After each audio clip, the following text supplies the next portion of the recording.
Welcome to BRAITHWAITE TV. Things have just got to change.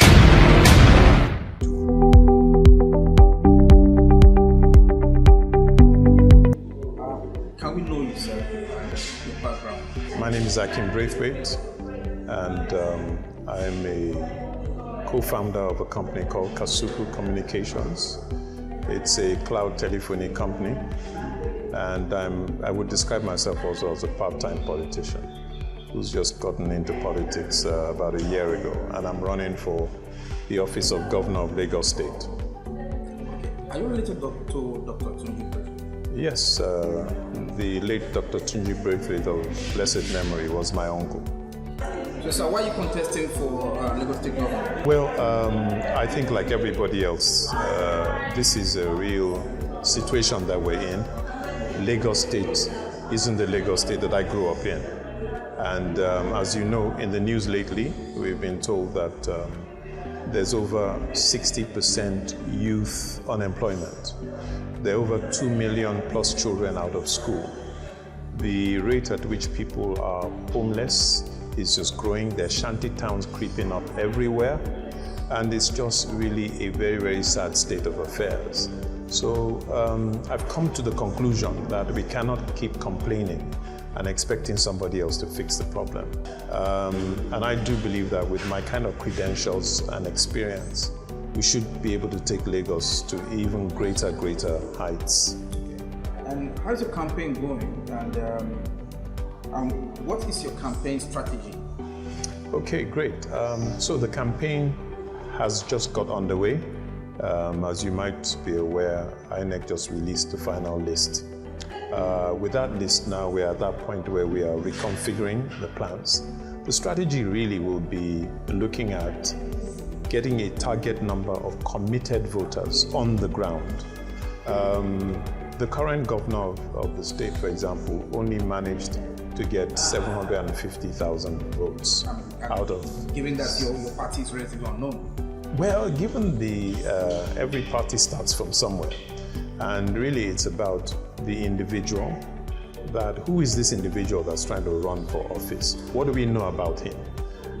So I'm going to put my credentials out there for people to get to know who I am. And I think that when they get to know who I am, I'm going to be a relatively known individual. I've worked in the corporate sector for quite a significant number of years.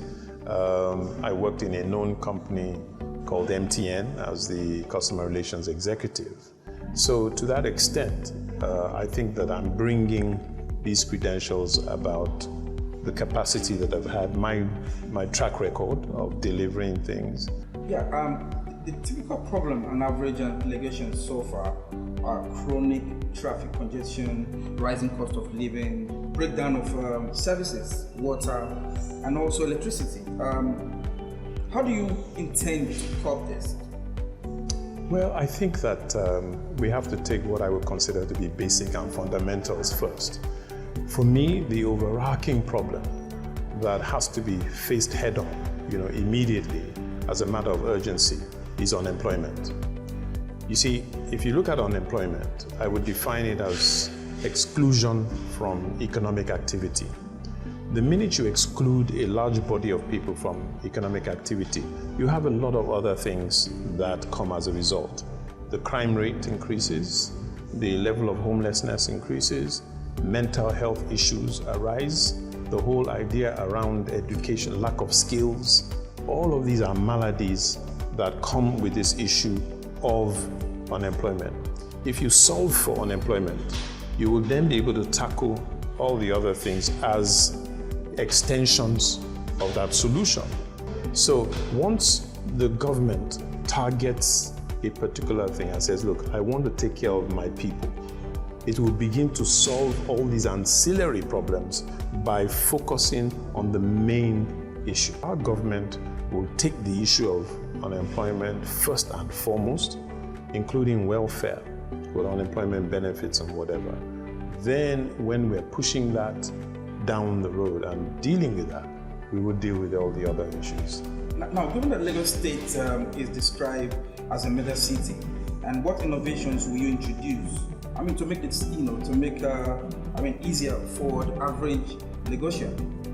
Okay, so they describe it as mega, but in actual fact, it's now become a hyper city.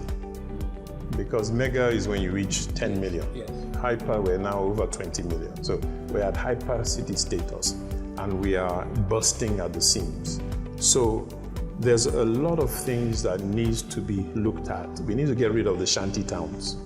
We need to ensure that there's low-cost housing, that really takes people from sleeping underneath bridges. We need to look at the roads. Now, Lagos had a master plan, okay, a 20-year master plan. That master plan has expired. And I can bet you that probably only about 20% of that master plan has been done.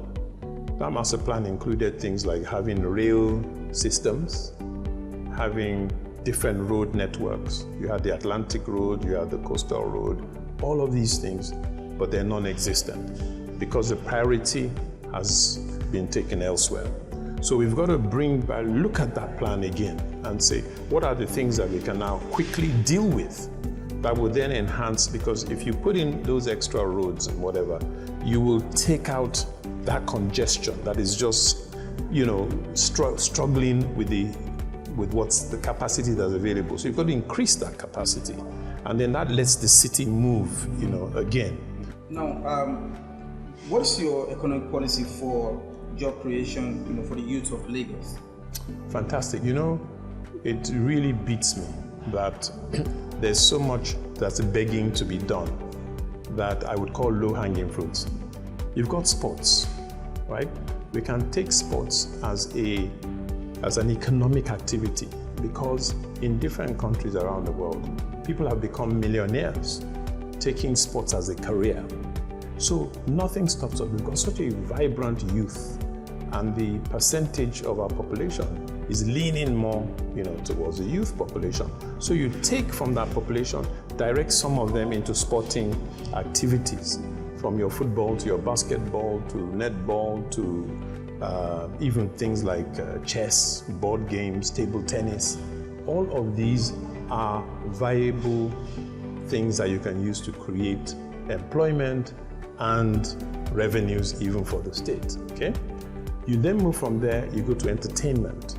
Entertainment is again another area that can take, you have your performing arts, you have your music, you create all of these nice big event things where people can train and have a lot of things going, and that creates a large pool of employment. You move to agriculture.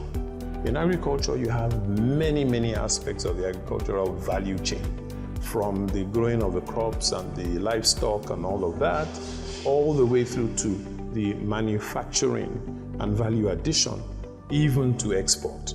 Then you have things like storage facilities. You can have all your places where you store your seeds and so forth. So there's so much that can be done by facing different sectors and then putting people. You have the waste sector, where you can create, there's what they call the circular economy now, where you can take waste and get people into that. They don't have to have skills, around that. Then there's maintenance, road maintenance, the ability to build housing. You develop the artisans, and you create all these vocational centers. And then you help people to even set up entrepreneurships, because you can play big. What you can also do is that you can take a lot of people, bring them into clusters like cooperatives that will be specific to certain sectors. And then they create a cooperative, you provide grants, and then you enable them. Now, lastly, before we leave, the welfare of the youth matters a lot. Do you have a policy, to give some certain means of welfare or scheme to Lagosians? It would interest you to note that the Constitution of this country states that the government is for the happiness and the welfare of its people. A fundamental core duty of government is to make its citizens happy, is to ensure, is to be proactively looking after its citizens. not to kind of look away and say, oh, we've got a problem there, the citizens can take care of themselves. So we have been put in a place psychologically where we think we don't have rights. So we go and sort it out. We don't have electricity. We go and fix electricity ourselves. We go and buy generators. Yet we're using the generators to kill ourselves with carbon monoxide. I better pass my neighbor and all that kind of stuff. So we have gotten ourselves into dire straits by not knowing our rights and enforcing our rights. Now, every citizen has a right to dignity, a right to shelter, a right to food, a right to well-being. That's the citizen's rights. So the government's duty is to provide the welfare. So where a person can't get economic activity, can't be included, then it's government's duty to now provide unemployment benefits. First, assist them to try and get gainful employment, a livelihood, income. Where that is not possible, then we have to provide for welfare.